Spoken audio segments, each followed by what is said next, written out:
Hello, everyone, and welcome to 60 Nightmares.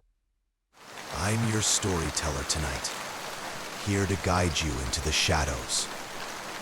I know many of you drift off to sleep while listening, so before we begin, make sure to like the video and subscribe to the channel. Tell me, where are you watching from, and what time is it for you right now? Now settle in. Let the world outside fade away, because the nightmares are waiting, and it all begins right here. Story number 1. Since I was a little boy, I've believed that light isn't enough, that some truths, some horrors, can only be truly seen in the darkness. I remember vividly how, as a child, the night was a battleground between my mind and my fears. The house I grew up in, a small apartment in a quiet neighborhood, had shadows that seemed to stretch and move on their own. Sometimes I would wake up suddenly in the middle of the night. The house was silent except for the faint creaks of the old walls. My small nightlight was on, but it would flicker, casting strange shadows that danced on the ceiling.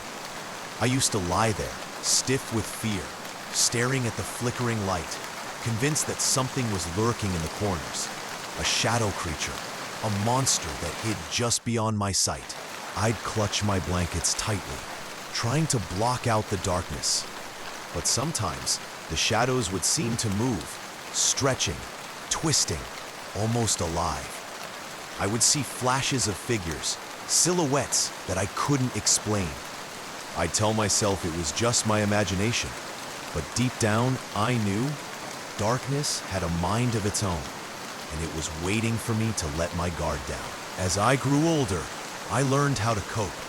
I'd leave a tiny light on, or keep a lamp nearby, so I could see the shadows clearly. I developed routines, checking the switches, making sure the house was well lit before I slept.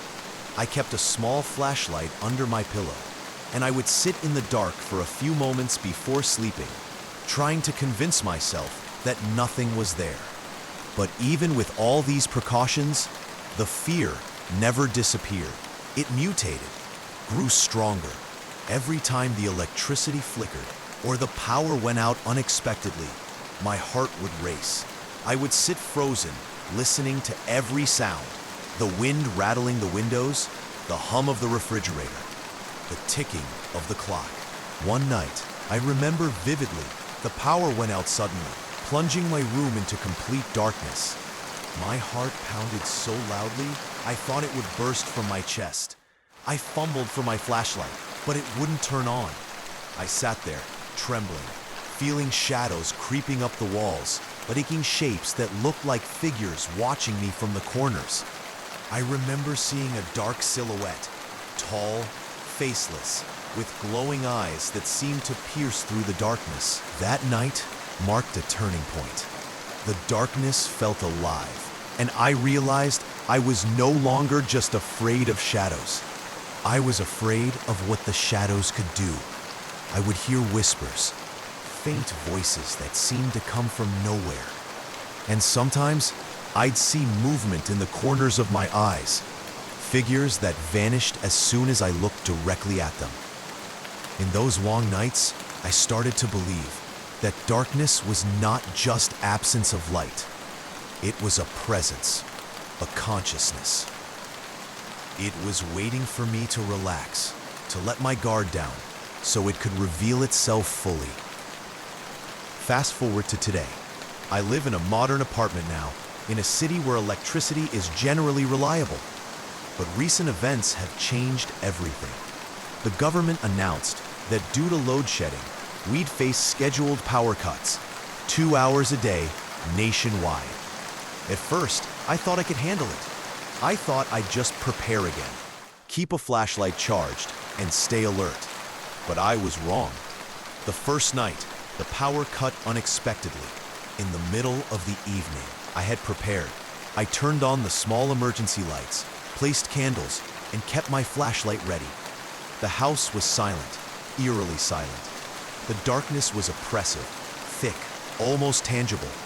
As the lights went out, I felt that old familiar dread creeping in. My heart started pounding again. I sat in the dark, clutching a candle in my trembling hands. The shadows seemed to stretch and writhe, forming shapes I couldn't explain. I could hear the faintest whispering, like voices just beyond the edge of hearing. Then I saw it. A shadow, tall, elongated, looming at the edge of my vision. It was not just a shadow anymore, but a presence. It moved slowly, deliberately, as if it was approaching me. I froze, unable to move or speak, as a cold sweat broke out all over my body. That night was the beginning of a new nightmare.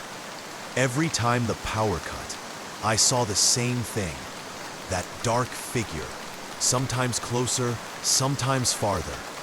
It was like a reflection of my deepest fears, but also something more, something that fed off my fear.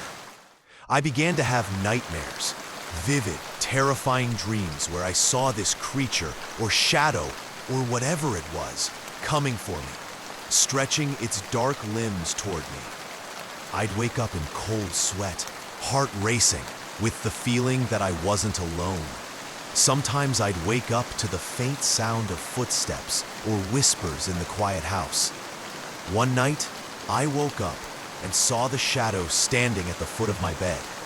I couldn't scream or move. It was as if my body was paralyzed, caught in a web of fear. I stared into its dark form, feeling an icy chill seep into my bones. Its eyes, if I could call them that, were glowing faintly, and I knew it was waiting for me to let my guard down. Desperate for answers, I started researching. I read about sleep paralysis, hallucinations, and the power of darkness in our minds. But deep inside, I knew this was something different. I remembered my childhood fears, the shadows I'd seen, and the stories of spirits and entities that feed on fear. I tried everything, keeping lights on, playing music, talking to my wife, Sarah, trying to hide my fears. But the darkness was relentless. Every night, it returned. I'd see the shadow in my dreams, in the corners of the room, lurking behind the curtains.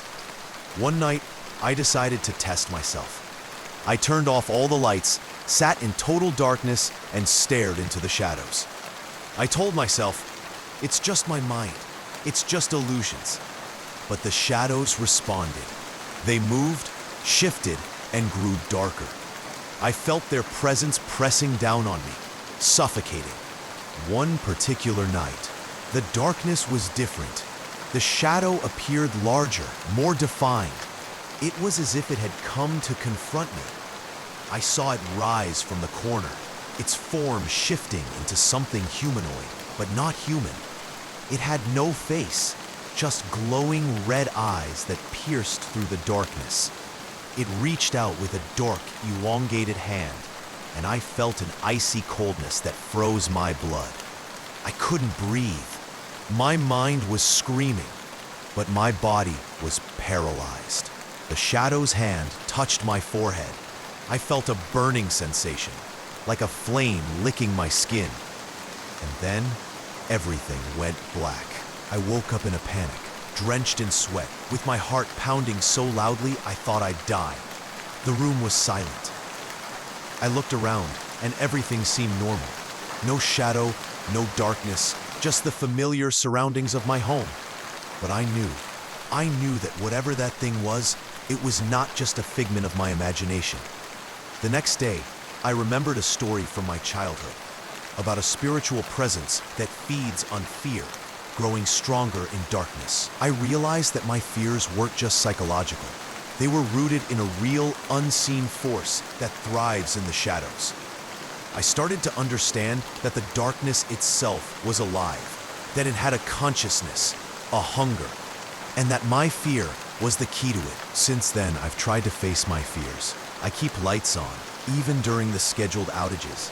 I surround myself with brightness, with hope, because I've learned that darkness is not just absence of light. It's a gateway for what we don't understand.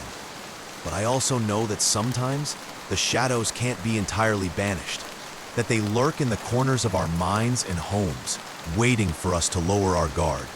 And that's when they come, in the dark, in our dreams, in our fears.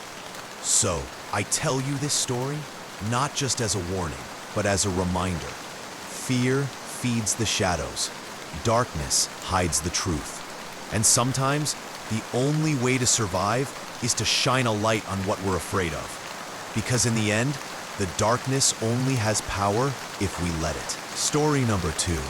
You know that moment when you wake up in the dead of winter, all cozy under your blanket, and then you have to put your feet down on the cold, unforgiving floor?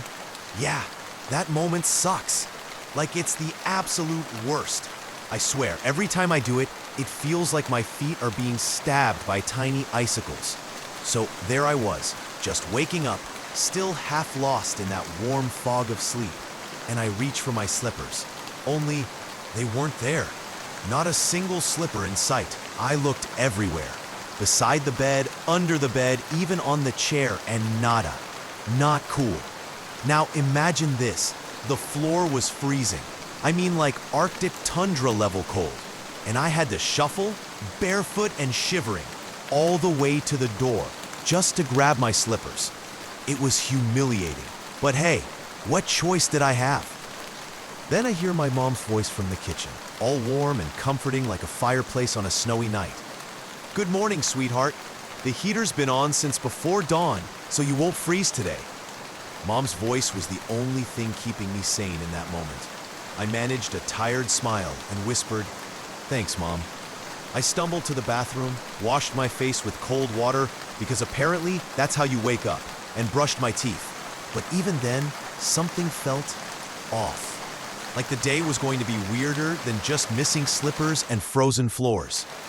After dragging myself to the kitchen, the smell of fresh coffee and warm pancakes greeted me. Mom was bustling around as usual, turning the cold morning into something cozy. She always had this magical way of making the house feel like a safe haven, no matter how bitter the winter was outside. "Did you sleep well?" she asked, pouring syrup over my pancakes. I shrugged, trying to sound casual. "Yeah, I guess. Just woke up to the usual Arctic floor situation." She laughed, a sound that felt like sunshine breaking through the clouds. "You're always complaining about the cold, but you're tougher than you think." I smiled back, but my mind was elsewhere. I kept glancing at the clock, knowing I had to get to class soon, but also feeling that gnawing sense of something unsettled lurking beneath the surface. I told her about the lecture today, how the professor asked us to bring a skull model for anatomy class. Mom's eyes widened just a bit. "A skull? That sounds intense." "It is," I admitted. "But the thing is, the plastic models are crazy expensive. Ethan said he can get us a real one." Mom frowned slightly, but didn't say much.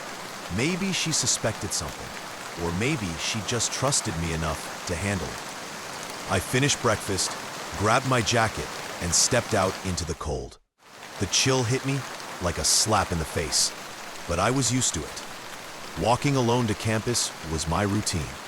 Quiet, predictable, and sometimes the only time I felt like myself. Ethan was waiting outside the lecture hall, grinning like he had a secret. "Got the skull," he announced, pulling out a black bag. I stared at it, a mix of excitement and dread bubbling up. Inside was the skull, real, bone white, and chillingly silent. Holding it felt like holding a story frozen in time, a story I wasn't sure I wanted to hear. That night, as I sat at my desk surrounded by textbooks and lecture notes, I couldn't keep my eyes off the skull. It sat there like a silent observer, its hollow eyes seeming to gaze into my very soul. The air in the room felt heavier, colder. I shrugged it off, telling myself it was just my imagination, fueled by too much studying. But then, I heard it, a faint whisper. At first, I thought it was the wind sneaking through a crack in the window. Then I realized the whisper was coming from the corner where the skull rested. My heart pounded so loud I was sure it could wake the neighborhood. I leaned closer, straining to catch the sound, but it stopped. I sat back, trying to calm my racing thoughts. "You're just tired," I muttered. When I woke up the next morning, the skull wasn't where I left it. It had moved, somehow, closer to the edge of the desk. I froze, staring at it in disbelief. Was I losing my mind, or was something supernatural at play? I confided in Ethan about the strange happenings. "We need to talk to Rufus," he said, his voice serious. Rufus was a local gravedigger with a reputation for knowing the stories no one else dared to tell. We met him in the eerie silence of the graveyard, surrounded by ancient stones and the scent of earth and decay. Rufus eyed the skull with a mix of respect and caution. "That one belonged to Abel Thornton," he said quietly. "A man who died violent and restless. His spirit still lingers." The weight of his words pressed down on me. That night, Abel's story invaded my dreams. I saw flashes of his life, betrayal, violence, death. I woke up gasping, the room icy cold. The skull sat silently on my desk, its hollow eyes seeming to hold secrets I wasn't ready to face. Ethan and I dove into research, piecing together Abel's story from old records and interviews. The more we uncovered, the clearer it became that his death was no accident. We decided to return the skull to his grave, hoping to bring peace to a restless soul. Under a starry sky, we laid the skull to rest. A calm settled over the graveyard, and for the first time in weeks, I felt the weight lift from my chest. The morning after we returned Abel's skull to its grave, I woke up feeling strangely lighter. The cold winter air still bit at my skin as I slipped my feet onto the floor. This time, I was careful to place my slippers exactly where I could reach them. Mom called out from the kitchen, her cheerful voice a warm contrast to the chill outside. "Good morning, honey. Breakfast is ready." I smiled to myself, thinking about how much her voice grounded me, even when the world felt eerie and unpredictable. Sitting at the kitchen table, eating warm pancakes and sipping coffee, I realized just how much I had grown over these past weeks. The fear, the mystery, the late-night research sessions with Ethan, they had changed me in ways I hadn't expected. That day at campus, I caught Ethan's eye across the lecture hall. We shared a knowing look, no need for words. We had faced something beyond textbooks and exams, something that touched the very essence of life and death. Our classmates buzzed around us, oblivious to the strange journey we'd been on. To them, the skull was just a study tool. To us, it was a reminder of the fragile line between the living and the dead. As spring approached, the snow melted away, revealing the world anew. I felt the same shift within myself, a thawing of fear and a blossoming of hope. Mom's steady support remained my anchor, and Ethan's friendship a constant source of strength. And somewhere deep inside, I carried the story of Abel Thornton, not just as a chilling tale, but as a lesson about justice, courage, and the power of facing the unknown. Life moves forward, and so do I. The skull is gone, but its story lingers, a whisper in the quiet moments, a reminder that every life matters, even those forgotten by time.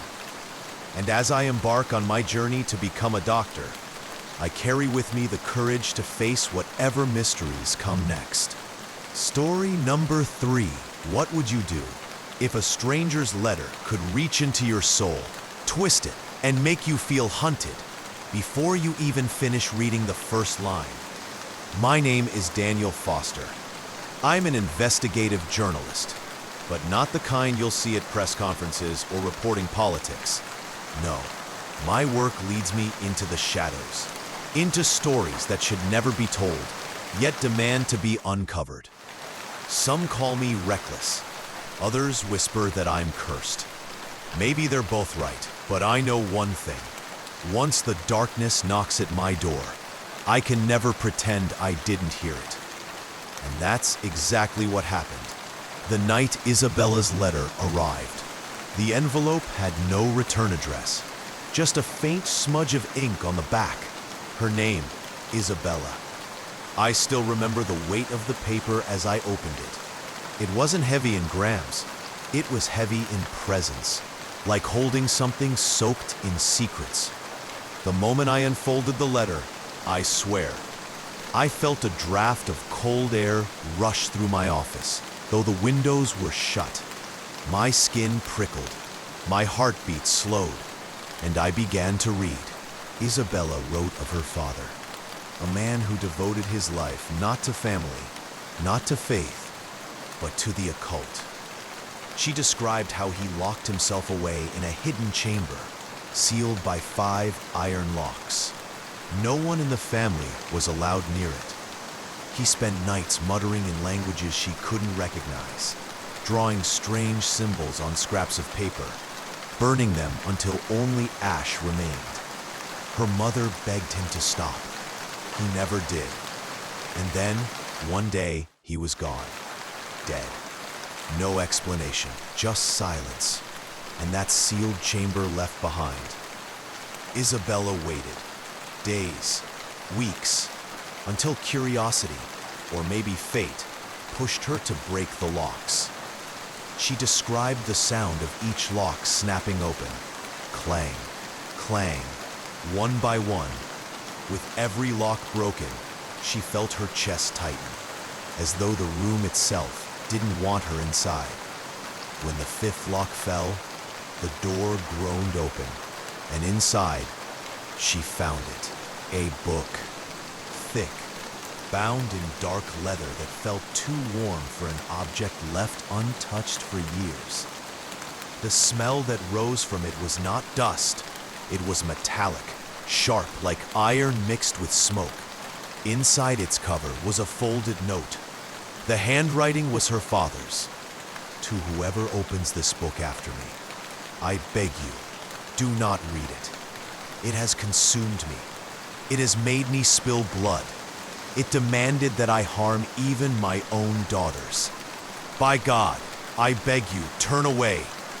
But she didn't. Isabella turned the pages, and in that moment, her life shattered. That night, shadows gathered in her room. They stretched unnaturally, as though the light bent to avoid them. They weren't human, not spirits, not anything from holy texts. These were older, colder, and they spoke without voices. Finish what your father began, or suffer the price. She refused. She screamed at them to leave, but instead, they struck. Her sisters, 2 little girls, vanished into the dark, pulled away by unseen hands. She clawed at the air, begging, pleading, but there was nothing, just silence, and the cursed book lying open, its pages fluttering, as though breathing. By the time I reached that part of her letter, my hands were shaking. I set it down on my desk, staring at the words, asking myself, is this madness? Or is this something far worse? I've chased stories of spirits, of rituals, of haunted places, but this wasn't folklore.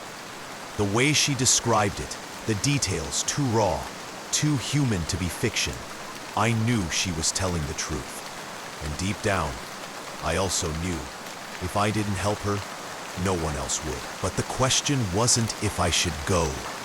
It was whether I'd survive what waited for me, if I did. The next morning, I packed my recorder, a flashlight, old files from previous investigations. I couldn't shake the feeling that whatever was inside that book wasn't bound to Isabella alone. Her letter mentioned a location, a small village, isolated, hidden in the hills of Eastern Europe. She begged me to come, to see, to help. As the train carried me through fog-drenched fields, I kept asking myself, what am I walking into? A haunted family's grief, or something darker, something that might not let me leave alive? Every mile closer, the air seemed heavier. My chest grew tighter. my breath colder.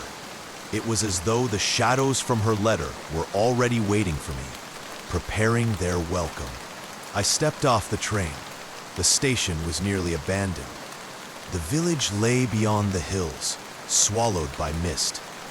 I could feel eyes on me, though no one was there. My body shivered, not from the cold, but from the certainty that I had crossed a threshold. What Isabella unleashed inside her father's chamber was waiting, and what I would uncover in that village would shake everything I thought I knew about the line between life and death. This was only the beginning. The third night, I awoke to a scream in my ear. A voice, not mine, was shouting at me, ordering me to wake up. My window, the one overlooking the old cemetery, was wide open. I always locked that window. It faced the graves, rows of stone and silence, nothing comforting about it. And yet, when I looked out, I froze. The tombs across the street were open, and every corpse was standing upright, wrapped in their shrouds. Their pale shapes swayed in the moonlight. I slammed the window shut, my whole body trembling, chest tight, breath shallow. My mind whispered, am I really seeing this, or is it just a cruel illusion? But curiosity, that cursed part of me, made me open the window just a crack. And I swear, God, I swear, I wish I hadn't, because this time, the shrouded dead weren't at their tombs. They were standing right beneath my window. I collapsed to the floor, shaking violently. The thought struck me. The shadows, they've taken hold of the dead. It was the only explanation. My ears rang with a new sound, knocking at the door. Slow, heavy, relentless. Do I open it? Do I run? Do I end it all before they come in? My thoughts spiraled. I clutched my head, screaming, go away, leave me alone. And then, silence. The knocking stopped. The voices ceased. The world froze in unbearable quiet. Minutes, maybe hours, passed before I dared to peek outside again. This time, the graves were shut, the cemetery still. No corpses, no shadows, as if nothing had happened. Yet my hands wouldn't stop trembling, and every breath burned like ice. The next morning, desperate for answers, I rushed to Father Sebastian, the priest who had promised to help me. For 3 nights, I had endured torment. Surely he must have done something. But when I arrived, the street was blocked with police cars. People crowded around, whispering, pale with horror. My heart dropped as I overheard the words, he's dead. Dead? No, murdered. Split clean in half, his head severed from his body. The details leaked in hushed tones, his torso sliced open, carved with precision, as though some cruel hand had dissected him. Yet the door to his home was locked from the inside. No forced entry, no escape. I didn't need the police to tell me what had happened. I knew. The shadows had killed him. That night, exhaustion consumed me. I drifted into uneasy sleep and woke to something impossible. I wasn't in my bed. I was standing in the cemetery itself, a heavy mallet clutched in my hand. My body wasn't my own. I was being led. My feet moved without my will. I stopped at a tomb. My arms lifted the mallet high and smashed it down again and again until the stone cracked open.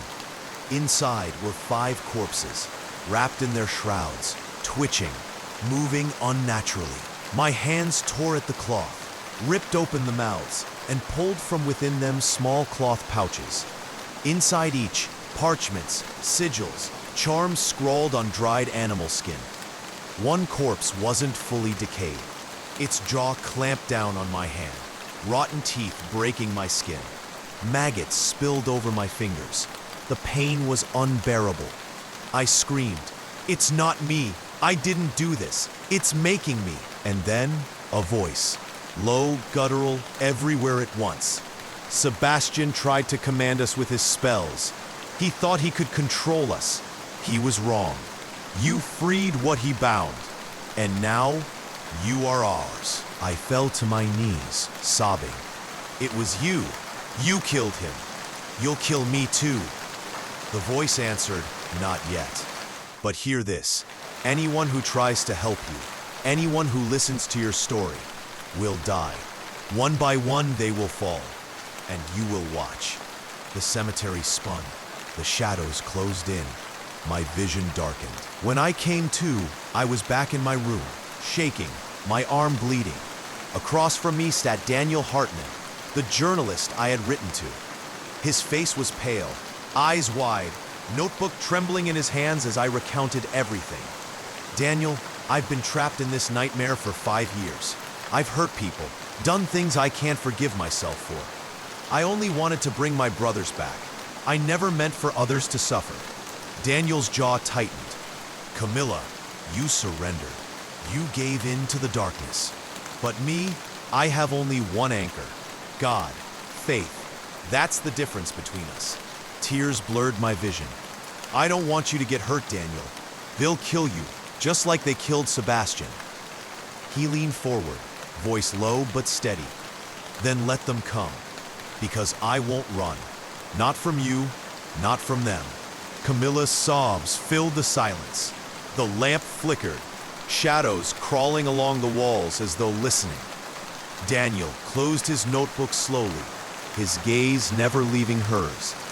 Camilla, he whispered, this isn't over. Not for you, not for me. And if they think I'll just stand by while they claim another soul, they've underestimated the wrong man. The shadows in the room thickened, pressing in like a storm, and in that suffocating darkness, a voice whispered, faint but clear. We are watching.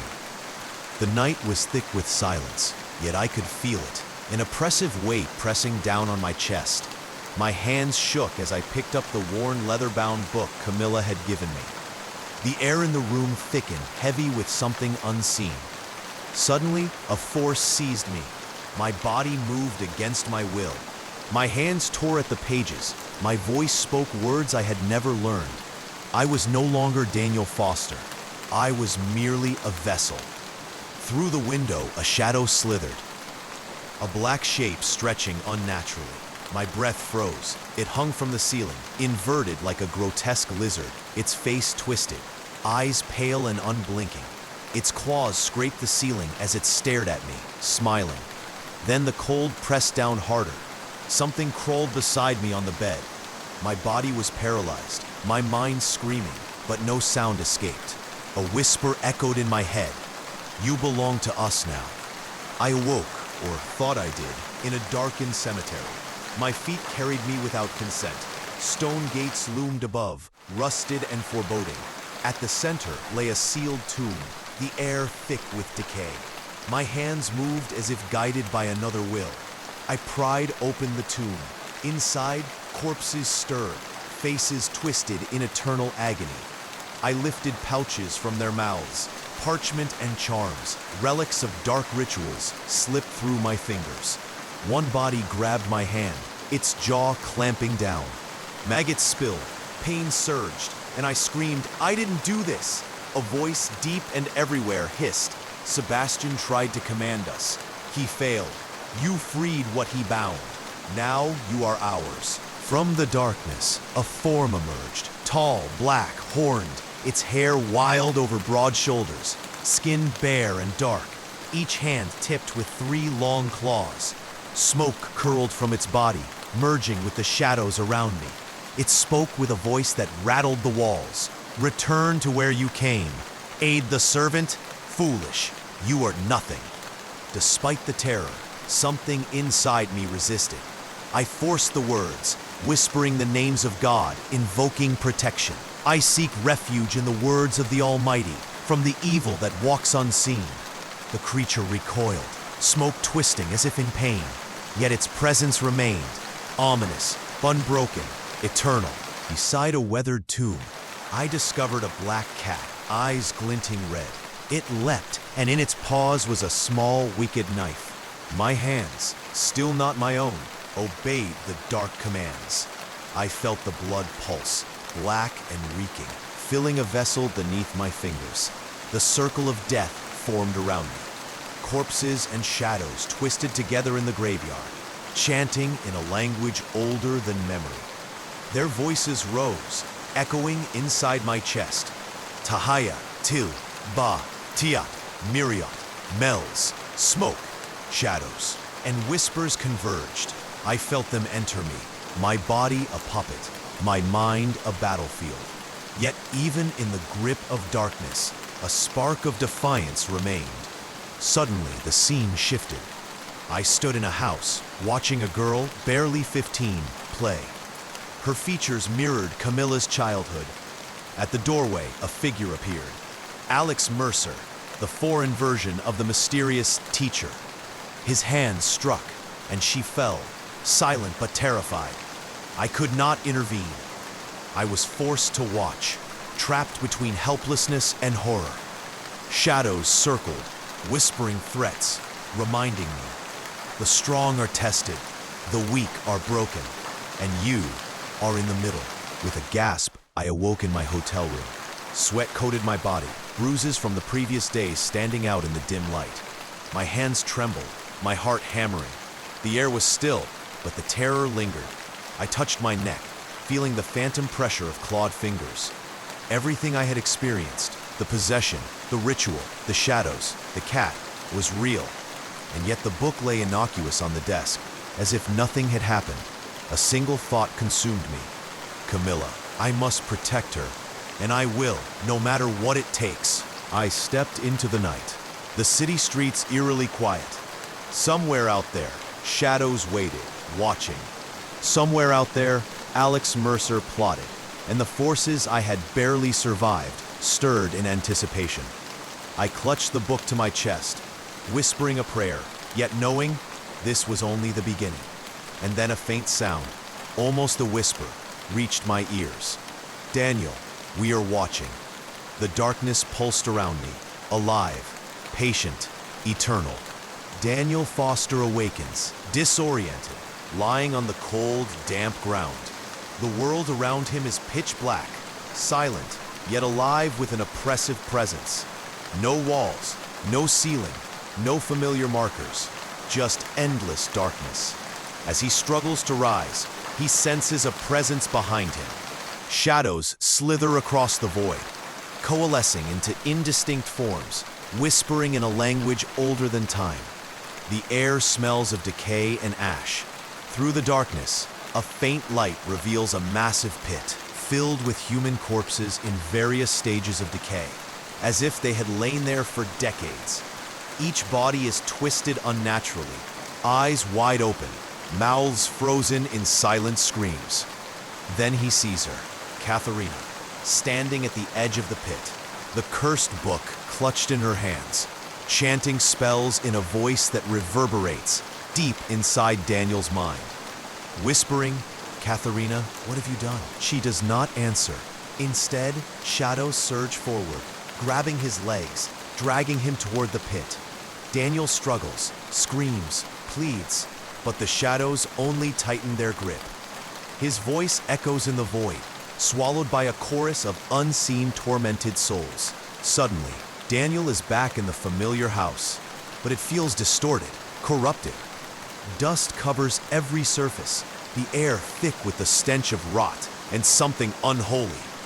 He moves cautiously, calling out for Katharina, but only hears his own echo, distorted and twisted.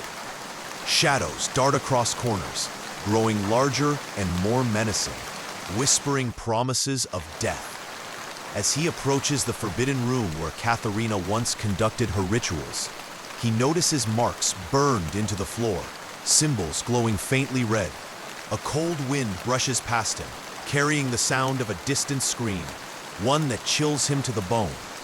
Daniel, thinking, "This place, it's alive, it's waiting for me." Realizing the house is too dangerous, Daniel flees to his uncle's home in another country, hoping for safety. Yet even here, he is haunted by nightmares. Visions of Katharina, shadows, and the pit of corpses invade his sleep. In these dreams, he relives every moment of helplessness, hearing whispers of the dead and the agonized cries of Katharina's victims. Every night, Daniel prays not only for his own survival, but for the safety of Katharina's family, still trapped in the dark web of curses. One day, Daniel receives a call from his estranged brother. Despite years of silence, he explains that the series of events is far from over. "Brother, Daniel, we can't let it end here. Katharina, the shadows, they're still out there. We need to finish what we started." Daniel's heart pounds. The realization that the darkness hasn't ended ignites a mix of fear and determination. Unable to resist, Daniel returns in secret to the area surrounding Katharina's house. The night is alive with unnatural sounds, footsteps in empty streets, whispers in alleys, and glimpses of shadowy figures darting from rooftop to rooftop. He sees the black silhouettes of creatures, resembling twisted human forms with distorted limbs, watching him from the shadows.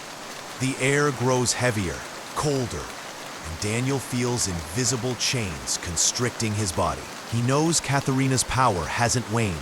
Her influence spreads like a dark virus, and even at a distance, her magic threatens his mind and soul. Daniel hides in a decrepit warehouse. The silence is broken by the sudden appearance of shadows that move independently, forming shapes reminiscent of Katharina's victims. They do not speak, but their presence radiates dread, their hollow eyes reflecting Daniel's own terror. He whispers prayers, clutching a protective amulet, but the shadows press closer, forcing him to confront the reality of the supernatural forces. Daniel, to himself, they are patient, waiting for the right moment, and when they strike, there will be no escape. As the story closes, Daniel stands at the threshold of a new confrontation, fully aware that Katharina's reach extends beyond the physical world. The shadows swirl around him, their whispers promising pain, terror, and inevitable confrontation. Daniel, thinking aloud final words, "I survived, but the darkness isn't finished. It waits, and next time, there will be no mercy." Daniel Foster sat at his desk at depth of the event, the evening shadows creeping across the walls. A letter had arrived from Emily Harlow, trembling in his hands. She wrote about her father, Victor Harlow, a man obsessed with dark arts, sorcery, and summoning rituals. He had locked himself in a room, forbidding anyone to enter. Only after his death did Emily dare enter, and there she found a cursed book. The shadows emerged from the pages, whispering threats, demanding she continue her father's work. They took her younger sisters, Lily and Sarah, bending her will, and she reluctantly obeyed. Dark beings, the true name Daniel had learned for these creatures, had claimed her as their earthly agent. Daniel traveled to Emily's house. She revealed how she offered dark sacrifices and allowed the beings to possess human hosts. Despite her growing evil, she tried to rebel. A sorcerer named Dr. Bastian attempted to aid her, but the dark beings killed him gruesomely. Defeated, Emily fully submitted. She handed Daniel the cursed book reluctantly. Everything was about to turn upside down. Emily's brother, Ethan, had been erased from memory, hidden by the dark beings. He had spent years fulfilling their demands, trying to protect his sisters. Daniel realized the tragic truth. Victor Harlow had loved his children and tried to fight evil, but he was betrayed by his own family's legacy, the ancestor, Catherine Harlow, who had enslaved the dark beings using forbidden rituals. Daniel's heart ached as Emily recounted her mother's prayers, her brother's sacrifices, and the cruelty of the shadows. Daniel contacted his mentor in the occult, Professor Alistair Crown. After a long explanation, Crown assured him that there was a way to rescue Emily and her siblings. Daniel would have to enter the realm of the dark beings directly, guided by the sacred book. Faith and courage were the only protection. Emily cautiously opened her father's forbidden room. Professor Crown stepped in, chanting protective verses. The room grew hot, shadows twisting on the walls, demonic figures flickering in the corners.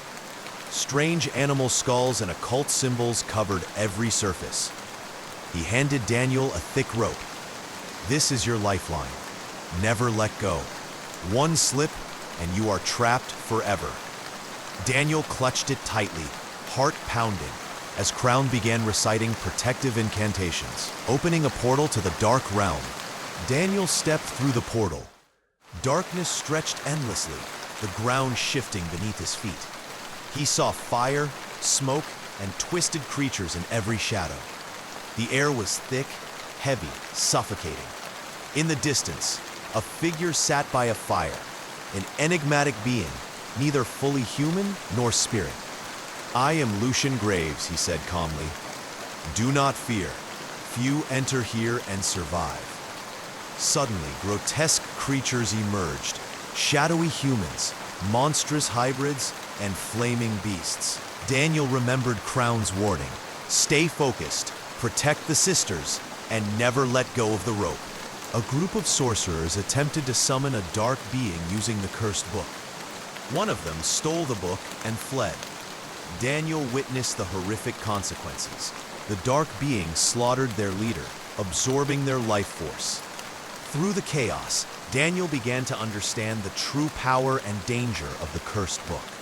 He realized it had been passed down through Catherine Harlow's family, from mother to daughter, each generation bound by dark pacts.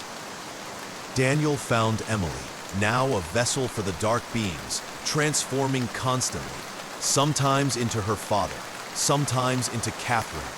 Her eyes were black, her presence terrifying. He reached out. "I know you suffered. I'm here to save your siblings."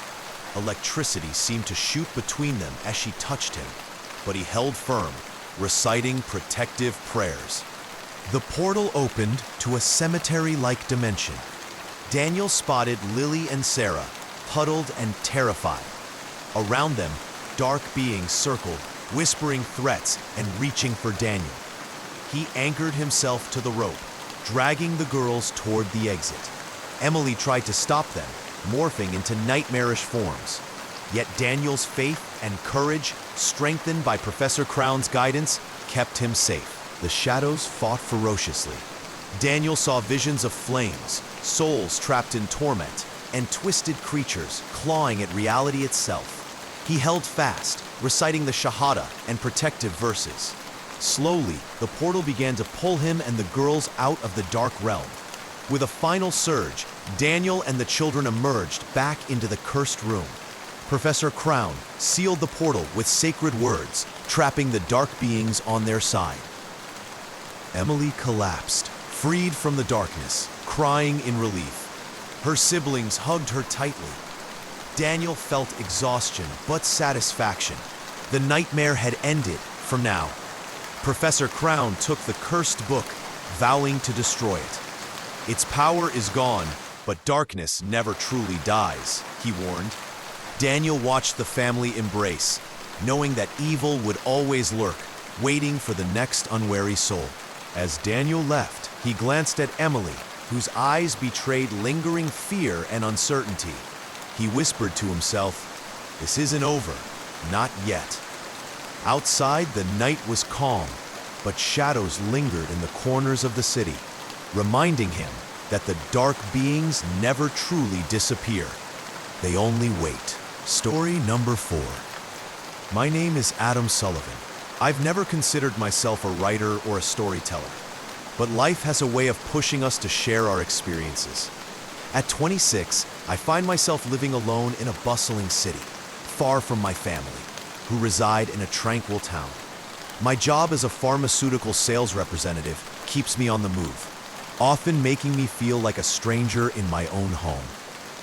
One fateful day, I was lounging in my apartment, enjoying a rare moment of peace, when a cacophony erupted outside my door. Curious, I stepped out to find a crowd of neighbors gathered in front of the apartment across the hallway. Flames licked at the walls, and smoke billowed ominously into the air. Panic surged through the crowd as a woman turned to me with wide eyes. "Call 911, the fire department. Hurry!" she urged. Without thinking, I dashed back inside, my heart pounding. I called the emergency services, relaying the details as quickly as I could. The fire blazed fiercely, and I felt a knot of dread in my stomach for the occupants of the apartment. Mr. Johnson, an elderly man, lived there with his wife and 2 children. They were rarely home, but I could only hope they were safe. As the fire trucks arrived, I stood outside, watching the flames dance with wild abandon. The firefighters rushed inside, but my mind raced with worry. Just then, I heard a blood-curdling scream from the building. My heart sank. It seemed to come from the bathroom. The firefighters were quick, battling the flames with fierce determination. Moments later, they emerged, carrying Mr. Johnson, who was alive but in a horrific state. His skin seemed to be peeled away, revealing raw flesh beneath. I could hardly breathe at the sight. How could someone survive such a trauma? Chaos ensued as paramedics rushed him to the ambulance. The crowd murmured in disbelief, and I stood frozen, grappling with the reality of what I had just witnessed. After the fire was extinguished, I learned that Mr. Johnson had been the only one home. His family was away visiting relatives. Days passed, yet the images of that night haunted me. I began hearing whispers in my apartment, strange murmurs that felt like they were lurking just out of sight. One night, I resolved to investigate the source of the unsettling sounds. I looked out my kitchen window, and through the darkness, I noticed a flickering light coming from Mr. Johnson's apartment. Suddenly, a shadow materialized, peering out at me. My heart raced as I felt an icy grip of fear envelop me. Was it Mr. Johnson, or something else entirely? I slammed the window shut, trying to convince myself it was just my imagination playing tricks on me. The following day, I decided to visit Mr. Johnson in the hospital. Perhaps he could shed light on the bizarre events. When I arrived, the doctor informed me of Mr. Johnson's peculiar condition. Despite the severe burns, he had survived. However, his entire body was devoid of skin, and there were strange markings resembling scars all over him. "The case is baffling," the doctor said, shaking his head.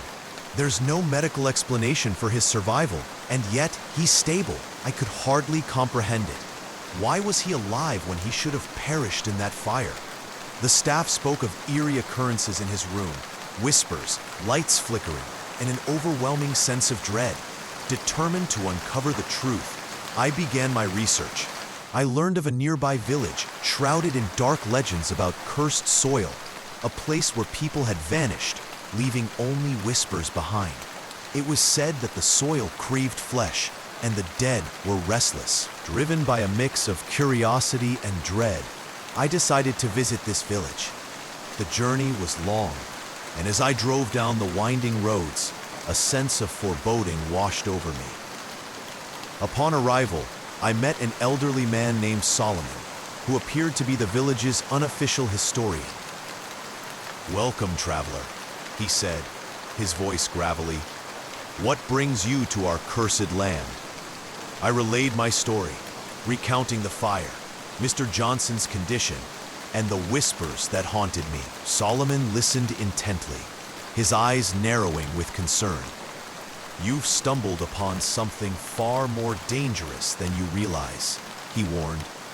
"The red soil here is a gateway, a barrier between our world and another. It hungers for souls, and it seems you've attracted its attention."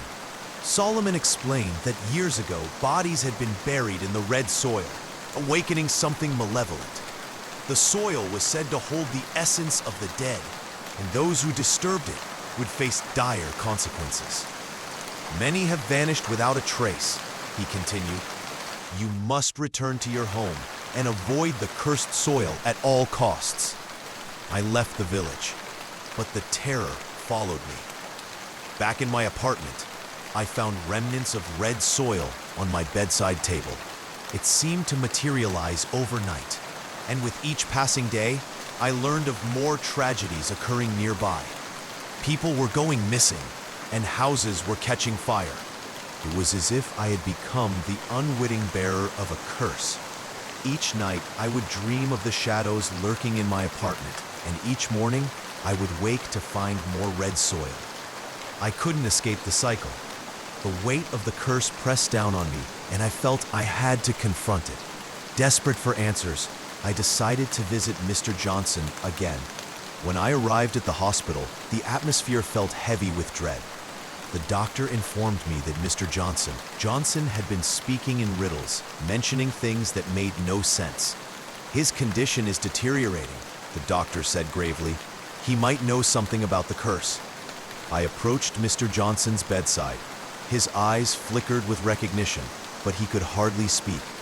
The soil, it calls, it needs more, he murmured, his voice barely audible. I left the hospital more confused than ever. I needed to confront the source of this curse. That night, my apartment filled with whispers again. The voice was clearer this time, beckoning me to look out the window.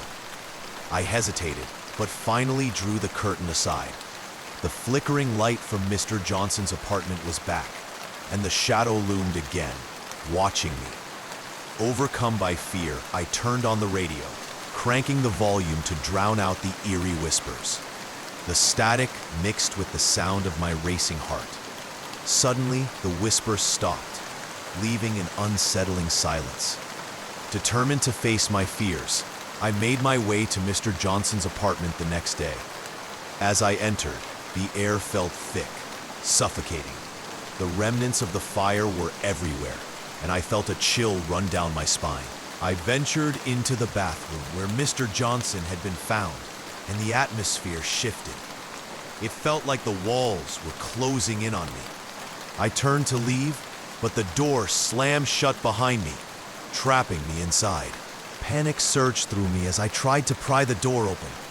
The whispers returned, louder this time, swirling around me like a storm. Just then, I caught a glimpse of movement in the darkness. It was a figure, cloaked in shadows, creeping towards me. I screamed, but the sound was swallowed by the darkness. "You shouldn't have come here," it hissed, voice dripping with malice. With adrenaline coursing through my veins, I pushed against the door with all my strength. It creaked open, and I bolted out, stumbling into the hallway. My heart raced as I fled down the stairs, desperate to escape the malevolence that lurked behind me. I rushed into the night, but the shadows followed. Each time I thought I was safe, I would find remnants of red soil at my feet. The cycle continued. I realized I had to confront this once and for all. Returning to the village, I sought out Solomon. "You were right. The soil is alive. It's calling for more," I exclaimed, desperation clear in my voice. Solomon nodded. "You must perform a ritual to cleanse the soil. Only then can you break the curse." He led me to a sacred site on the outskirts of the village, where the red soil was heaped high. "You must confront your fears and the darkness within you. Only then will the soil release its hold on you." As I stood before the mound of soil, I felt an overwhelming sense of dread. The whispers grew louder, and shadows danced around me. I closed my eyes and began the incantation Solomon had taught me, pouring my heart into every word. The ground trembled as I chanted, and the shadows swirled around me, coiling like serpents. Suddenly, a blinding light erupted from the soil, and I was thrown backward. When I regained consciousness, the soil was transformed. The red hue faded, replaced by a soft, golden glow. The whispers had ceased, and for the first time in weeks, I felt a sense of peace wash over me. I returned home, forever changed.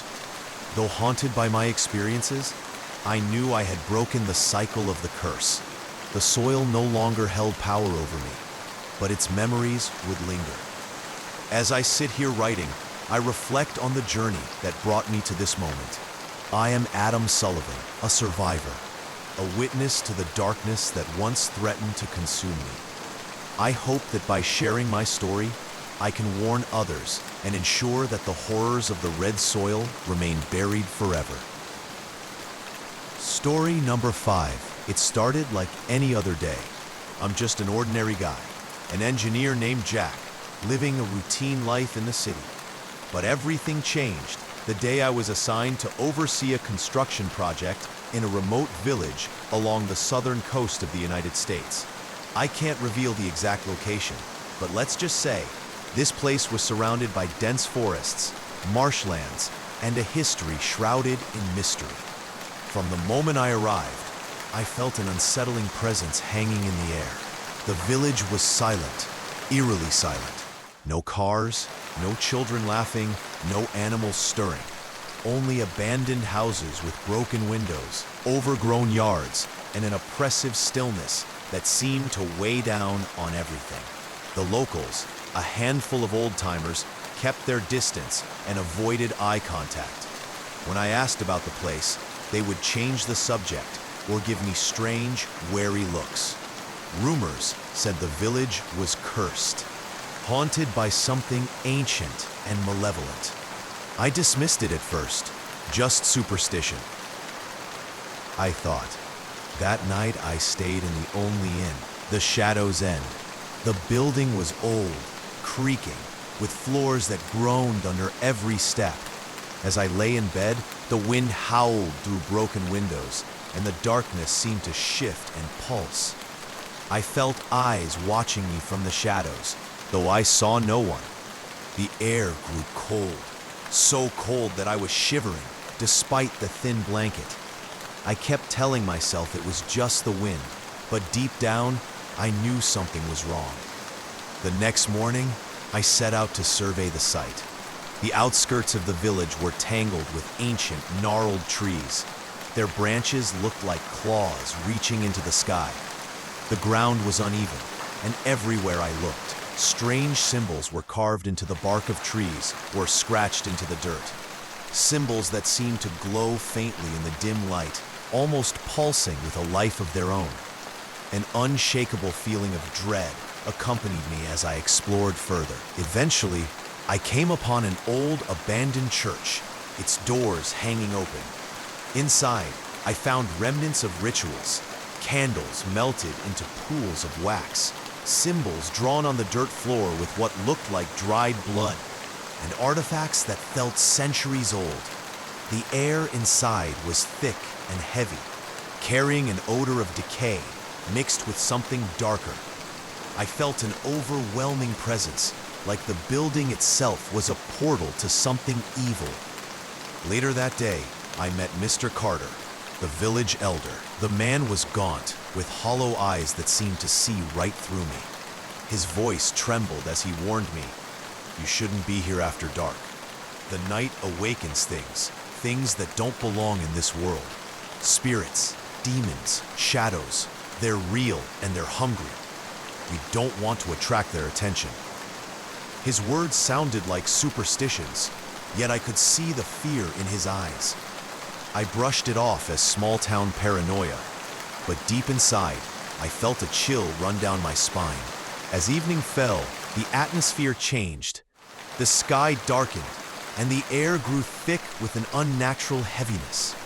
Shadows stretched and flickered at the edge of my vision, and I could hear faint whispers, indistinct but undeniably there. Then around midnight, I heard footsteps, deliberate, slow, approaching the window. I looked out into the darkness, expecting nothing.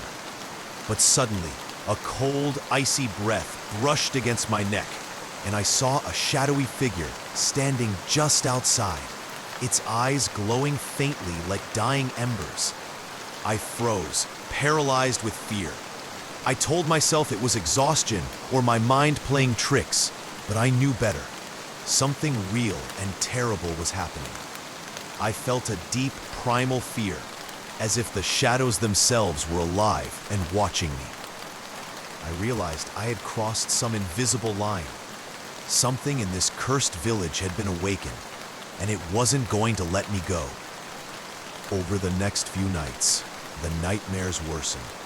I saw visions of missing girls, young women who had disappeared days or weeks before, standing in the shadows, their faces blank, eyes hollow.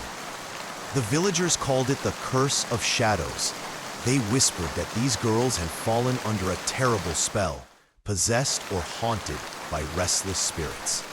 Some said they returned changed, silent, distant, with scars that looked unnatural.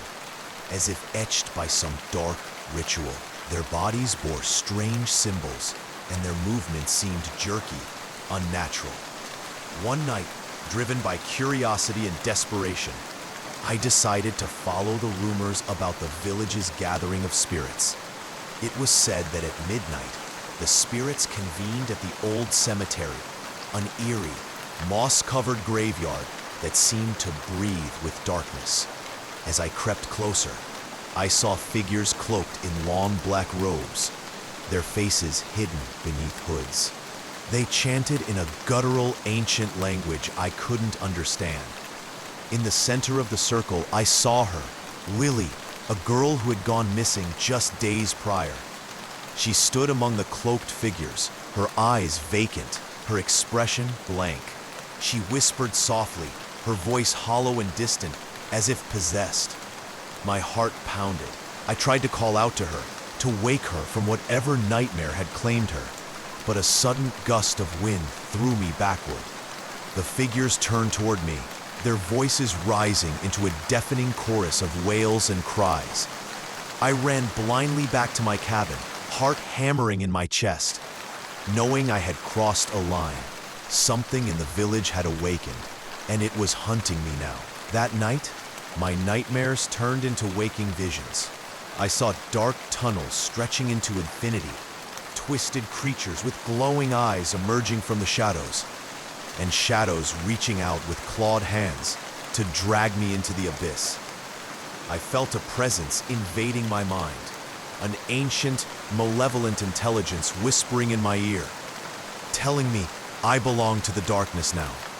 I knew I had to find a way out, but every attempt to break the curse only seemed to make the darkness grow stronger. I scoured the old books I found in the village library, trying to find some ritual or spell to banish the evil. But every ritual I performed only seemed to feed the darkness. The whispers grew louder, and I felt the shadows closing in. I realized that the villagers had been feeding the spirits, worshiping them, even offering sacrifices, feeding the cycle of evil to keep the darkness at bay.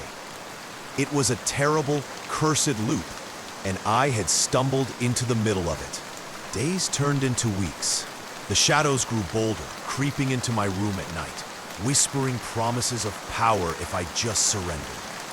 Desperate, I burned the symbols carved into the trees and the artifacts I found, hoping to weaken whatever evil was binding the village.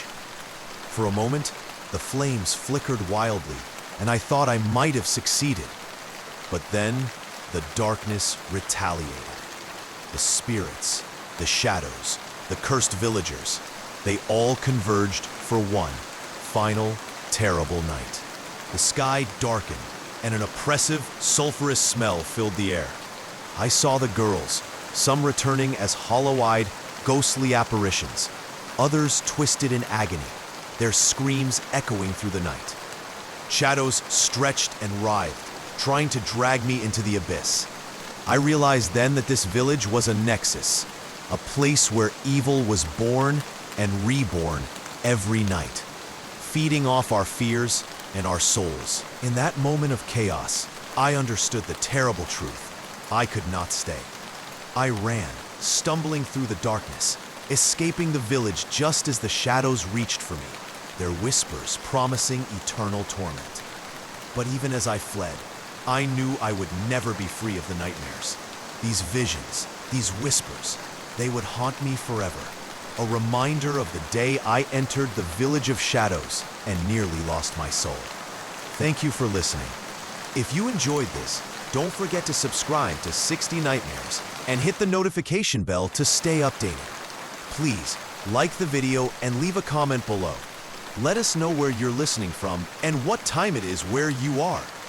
We appreciate your support. See you in the next adventure and stay blessed.